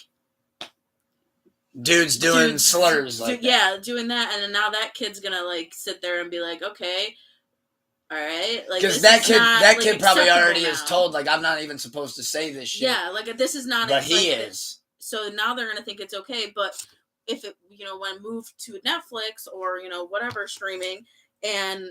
it's going to be easier because it'll be able to be monitored more by the parents and things like that. I feel in that sense, maybe I just feel it'd be able to be monitored a little bit more, and you're not going to have those from the TV stations, the boundaries and stuff that you have to can't have so much blood and this and that and swearing and blah, blah, blah, blah, blah. That type of stuff you can't have on national TV at certain times and things like that. So I feel it's hard that way. Here's what I would say if I'm in charge of this, what I would do right now. I think people want the Attitude Era back, but what I would tell those people is, and this is somebody that grew up in the fucking heat of the Attitude Era. 1998 is when I started watching wrestling, folks. And here's the thing with it. Just let it go. It's okay to feel nostalgic and go back and listen to those old videos. when I hear people want the Attitude Era back, here's what I think of. I think of it as Jay-Z used to say in music. If you want my old shit, go buy the old albums. The Attitude Era stuff that people want back, you got Peacock. It's right there. You can go back and watch all those promos. You can subscribe to Hulu and go back and watch all those Raws and SmackDowns. I mean, I think it would be cool to have, like, a version of, like, an Attitude Era where we're not fucking having people having sex in the middle of the ring or fucking bikini matches and fucking... Right. Yeah, see, okay, we don't want that stuff. No, why would you... No. Like, we don't want that stuff. I think, we want bring blood. Back a little bit of blood. Bring back the swearing. I think that would spice up promos blood, a lot. Swearing, yes. And, like, no more, I'm going to kick your butt on Sunday, mister. But no, come on. I'm going to kick your fucking ass. Now, I'm glad that you say that, because now that goes back to a point that when we were talking about this yesterday, too, doing a little pre-pod talk, that Stone Cold didn't have to call anybody a cross-dresser. And that, yes. Yeah, he didn't really have to, like, go after somebody's appearance or, like, whatever to get a rise out of somebody. No, it's the passion in which you deliver the promo. Like, Stone Cold's thing was, I'm going to have a couple beers in the back, hand me the mic when I come out there, and I'm going to amp up this fight that I got going. So, like, that's why, like, you got The Rock doing slurs and derogatory shit, where Stone Cold doesn't really do that. Hey, you better take those glasses off there, boy, and listen to me when I'm talking to you. It's Stone Cold Steve Austin. And when I march right into the SmackDown Hotel, check right into room 316, I'm going to burn that son of a bitch to the goddamn ground. Yeah, you immediately are like, yeah. I could run through a brick wall when he cuts that promo. I'm like, holy shit, I'm amped up. Maybe right. Back, back in, the late 90s, early 2000s, like, the slurs and stuff were probably, Triple H came out in blackface. They were, like, I hate to say more acceptable because I just don't believe that, but truthfully, it was more socially acceptable to say back then. They shot a rape angle with his son-in-law and his daughter on live television. And now today, it's just like anything in that aspect of, like, you're, going, even for the entertainment aspect, like, I don't care that this is entertainment, and I think it's tacky to go after somebody's sexual orientation or the way that they dress or the way that they present themselves. I think that is tacky. Well, now you just whether it being took away Rock being able to do a promo. I just think it's tacky, and I just don't think that I don't care for entertainment purposes or not, that should be a thing, because especially if they want, like, and that what I was talking about yesterday, it's like then you need to pick a demographic. Do you want it to be gauged towards the older crowd, or do you want it to be gauged towards the younger crowd? Do you want the younger crowd to be able to look up to Cody Rhodes and be like, that's my superhero, I love him? Or do you want it to be 13 plus to where you can maybe get away with a couple of those things a little bit more? You're not having, 5, 6, 7, 8-year-olds watching being like, what's a crossdresser? Like, you know what I mean? Like that. And stuff it was bad enough. I think this is why he had to find Roman. It was bad enough and made a big enough scene that Triple H actually supposedly relayed to the ref and told Cody and Seth, hey, take a little longer coming up the ramp. Try to calm some of these kids down. Like, there was some people, like, there was this one transgender fan that had, like, a whole sign and everything, bawling their fucking eyes out. And Cody's over here like, I can hug you. I can sign some shit for you. It's like, Meanwhile, you got Rock and Roman in the back probably arguing with Triple H like, oh, come on, dude. Like, you're really going to find me?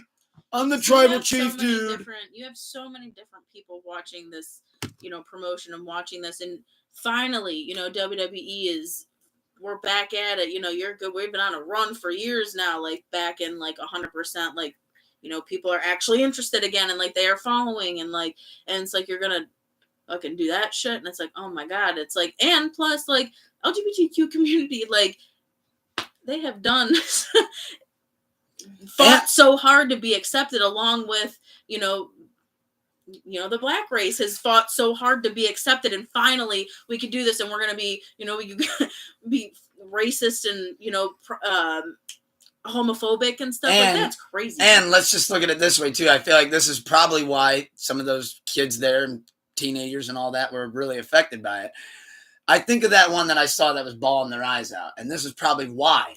As soon as Roman said that line in the ring, I'm sure that the people around them did not mean to do it. I'm sure they didn't mean to do it. Fuck, I'd even probably be guilty of it. But how much you want to make a bet as soon as he said that line, what made it so embarrassing for that person was they were just sitting here enjoying the wrestling show that they came to with their dad right next to them, with their family. And now as soon as Roman said that line, how many people do you think in the crowd went? That or bust Like- up laughing, and now that person's now feeling Oh, uncomfortable. like and around her maybe too. not safe. You don't know. Maybe that person has maybe some trauma, or somebody in the crowd has some trauma towards, like, you know, the way that they, you know, who knows? Maybe that was the first time they fucking wanted to dress like that and go to a WWE show, and now they just got shit on. Like, that's the stuff that I think By about. the Maybe, tribal chief. like, that's the stuff that maybe it's just me thinking about, but I think about that. I'm like, oh my god, what if somebody in the crowd like decided today was the day that they wanted to dress, you know, a different way that they usually do, and comments are now being made. Like, I would feel some type of way. And like you said, now they're looking around the arena and they feel singled out. And the guy who just said that got more than half the arena to do this when he walked out. So Maybe they they know, don't like, feel oh safe, wow, they like- follow that guy. No, and then you got crazy people in this world. Like, what if somebody like got on their high horse and was like, you know what, yeah, and like started, like, I don't know, my mind goes extreme crazy bloodline fandom. Yeah, like, I don't know, my mind goes into crazy places sometimes with that because you just can't trust anybody anymore. Yeah, and then like how The Rock last week had people going, "You're a tranny," and it's just like that's crazy. and you got Seth sitting there, and I loved how Seth did it because I love his little nuances, and he didn't even have the mic up to his lips, but you could see what he said. He looked right over at The Rock as it was going. He goes, "You really think that's a good idea?" That's crazy. Yeah, too. you really think that's a good idea? Like, get the crowd to chant that at me? Like, you can tell Seth is like, it don't bug me, dude, but we got people here in attendance, dog. And you're going to waltz right up the fucking ramp and leave me and Cody out here to fucking calm this shit down for a half hour. Like, that's wrong. You get to go in the back and get ready to get on your fancy little plane and go sit at home for another couple weeks. Meanwhile, we got to smooth this shit out, and we got a match tomorrow. Like, thanks a lot, dog. Appreciate it. But no, I love Roman, but Roman and Rock, come up with some new material, dog. Come up with some new material. We don't need to be going into all that. You know what the fan base is like these days. I get it who you're cutting the promo on. It's not sensitive to them. But remember, you got people in the crowd over here trying to have a good time. Don't fuck up their night because you can't think of some creative shit. Yeah. Somebody, though, that put a bow on their wrestling career and called it a day last Sunday night. Not gonna lie, I got emotional during the match. I knew it was gonna happen, and the entrance got me big time. But Sting, we love you, buddy. Just want to say thank you for everything you did in your whole career for us wrestling fans. I grew up watching you come down from the rafters, and without getting choked up, last Sunday I got to see you do it one last time, and it was worth every cent on that pay-per-view. I was sitting down here with my phone out recording. We're gonna miss you, Sting. Had one hell of an AEW run. You had a shit WWE run, but that wasn't your fault. You had an amazing TNA run, and you had a legendary WCW run. So no matter when you're watching this, Sting, got to give a round of applause for the Stinger. Mm-hmm. If I could do it, I'd do it, but just know I wanted to yell, whoa, whoa, right there. So Sting, right off into the sunset, man. You put on one hell of a last match. That was a 5-star main event against the Bucks. You took bumps like a crazy fuck, as I knew you would. You might be an old buzzer, but you're a mean old buzzer that nobody can keep down. So we love you, Sting. That was a great match. I know Darby Allin stole the show by flipping off the ladder through an actual real glass, cutting the shit out of his back. And that leads up. I've watched that like 18 times. Oh, I've watched that clip so many times. You got a bed of 8 chairs with a real pane of glass on top of the chairs. And Darby Allin at the top of the ladder just looks down and goes, and then he looks, and he just looks over at Sting, and Sting just looks at him and goes, "You really gonna do it?" And he looks down and he just goes like that. I'm crazy. And he flips. Bam! Every time he hits that glass, when we were watching it live down here, he had 4 grown men go, "Oh, God." Because when he rolls over, I mean, his back is, he's picking glass out of his fucking back. You instantly sent that to me. Yeah, instantly. I'm like, I went for the video link and everything. I'm like, I need this in my phone now. I actually have the link saved in my notes, and when I click on it, it takes me right to it. But that raises my dopamine. I don't care what anybody says. I love watching Darby take that bump. But speaking of Darby, to close off on this, I know we just said that was Sting's last match, but maybe Darby has his last match this Wednesday too, because he cut a fucked up promo that I know Tony Khan did not like. Well, you could even tell because, okay, so in the media scrum, Darby Allin, of course, he didn't go to the hospital. He even barely got stitched up. That looked half-assed. But he announced in the media scrum that after this Wednesday, he's going to be taking a month leave of absence from AEW that's been granted because it's in his contract. I know Tony hates that. Creative control. What a thing. But Darby is exercising it because he is now going to be one of the next people to climb Mount Everest. However, this has been a dream of his since a little kid. He's a daredevil, so he loves doing daredevil shit. Like, he already did the skydiving thing where he did it alone with his own parachute. That went well. However, this is a little bit different. I didn't know it until you looked up the stats about it. And, like, kind of seeing how, like, Tony's initial reaction was, I even went back and watched it. When Darby's like, yeah, so the surprise I was going to tell you, Tony, I'm finally completing my lifelong dream that I've had. I'm going to be climbing Mount Everest. The moment he said that, Tony had like a smile on his face and shit, and then it automatically was like, whoa, you didn't tell me. Like, that's what it was going to be. Like, you're climbing. You need the time off because you're scaling Everest. And I didn't know this stat until you mentioned it as well. There's people that get lost up there. Yeah. People that die up there. And when he was cutting his promo in the middle of the ring about how, like, this Wednesday, he's like, this Wednesday or next Wednesday could be my final match here in AEW. Nothing's for certain when you climb to the top of that mountain. They said that he's actually going up in a time where it's not really highly recommended to go up there. Like, supposedly the winds and shit get a little bit fucked up, and they can't really measure it because it's Everest. So you're just kind of going up there freeballing it, not really knowing what to expect. And he actually had tears in his eyes talking about, like, you know, if this is it, like, at least he goes out, like, doing something he's always wanted to do, and, like, that's the risk of it. You know what? Peace and blessings. Like, where are you at with it? I don't like that type of thing. I know that people love that, and you know what? Get out, see the world, enjoy it. It's beautiful, this, that, and the other. But it's like, why are you going to take, you know, days, week, whatever, how long it takes to climb Mount Everest, to stand at the top for what? Couple minutes? Climb back down? Like, I don't. It's the same thing about freaking people walk, like, you know, going for walks, like, in the deep in, like, this wilderness woods for no fucking, like, because it's beautiful. Great, I can do the same fucking thing in the national park and be safe. Like, I asked my buddy Peter just for fun the other day because I knew we were going to be talking about it on the pod. I asked him just for fun because I know he likes climbing and doing different adventurous shit. I said, if you could go to Mount Everest right now, would you? He said, no, too dangerous. I don't like, and like, I'm all for doing some, you know, not worth it stuff, like, you know, jump out of an airplane, you know, do some crazy stuff, you know, rock climb, all that. I'd skydive. Cool, awesome. Why are you like? Why? I can't do that. I don't. Well, like, I like my feet on the ground. Like, okay, it would be a little different to me if somebody said, "Hey, you can walk right up to the tip of Mount Everest. It might take you a couple days, but no matter what happens, you're going to be just fine." Then I could be like, okay, well, maybe you and your friends want to take a camping trip and, hey, let's go scale the highest point in the world. Okay, I'll bite. But when you tell me, all right, wait a minute, it's a couple-day trip up there and my life's on the line and we're doing this all in extreme weather conditions. No, I'm good.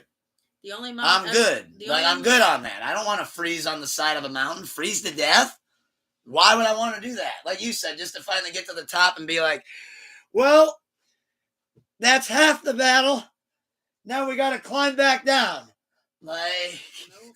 The only Mount Everest I'm climbing is Expedition at Animal Kingdom and Disney World. And that's about it.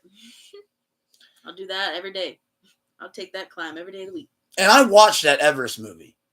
That shit, if that movie is legitimate on how it looks, to have to climb that mountain, fuck you. Fuck all that.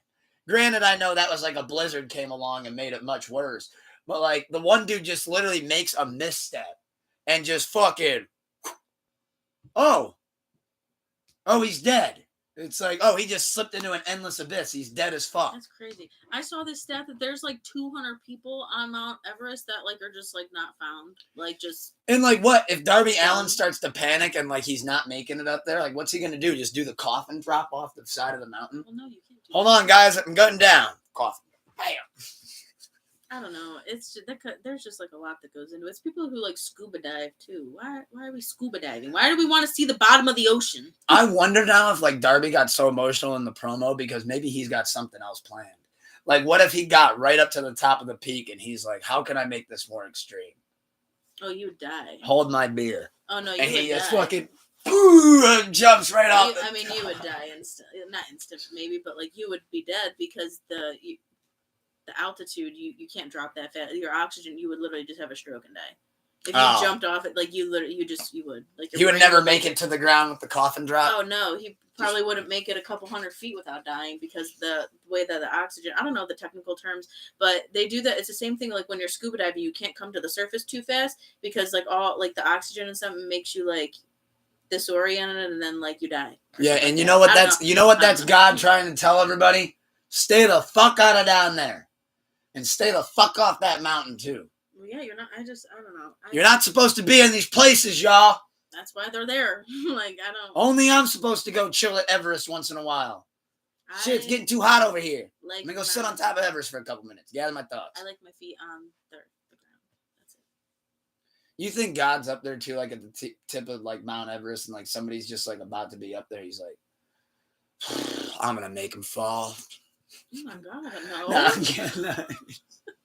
He's like, I'm just trying to gather my thoughts over here. I'm going to make him fall. Definitely not. If you remember in Bruce Almighty, they talked on the Mount Everest peak. You remember that? Yeah. What if you got up there and that's who's up there? Morgan Freeman and Jim Carrey just shooting the shit. That'd be funny as hell. They're just shooting Bruce Almighty off. Just like a house at the tippy top. Hey, who lives there? Jim Carrey and Morgan Freeman. They said it was too cold. They never came down. Well, Darby, if you do climb it, let the Yeti know that I said hi.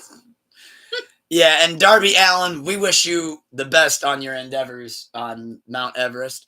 I hope that this isn't a weird wrestling tale because I thought about that too. That in the wrestling world, a wrestler dying on Mount Everest is not actually far-fetched. I mean, shit, we had one die in the middle of the ring. And then we had one go on a 3-day kill-a-thon with his whole family. Okay. Sorry, but fact of the matter. And don't get us started about the Von Erichs. So, in wrestling, bad shit happens to good people. Darby Allin, be safe up there, dog, because you got some bad juju coming for you, dog.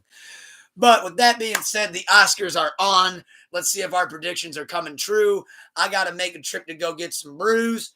Thank you to my beautiful wife once again for joining us on Pull Up a Chair episode 75, talking to the people. And once again, we don't know if we're live now, if we're live at midnight, if we're live tomorrow. We might not even be live at all, y'all. I'm really confused by how this episode has worked out. But we're going to see how the visibility of it works, and hopefully everything goes good and according to plan. But thank you guys for being tuned in live. Thank you to the great fact checker, the good brother Doomer, over on YouTube, and thank you to everybody else subscribed and tuned in.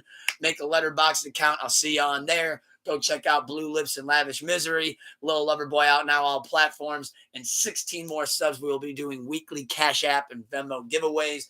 On that note, when you wake up in the morning, tell yourself you love yourself in the mirror 3 times and wake up with a smile on. Peace and love. Take it easy, y'all.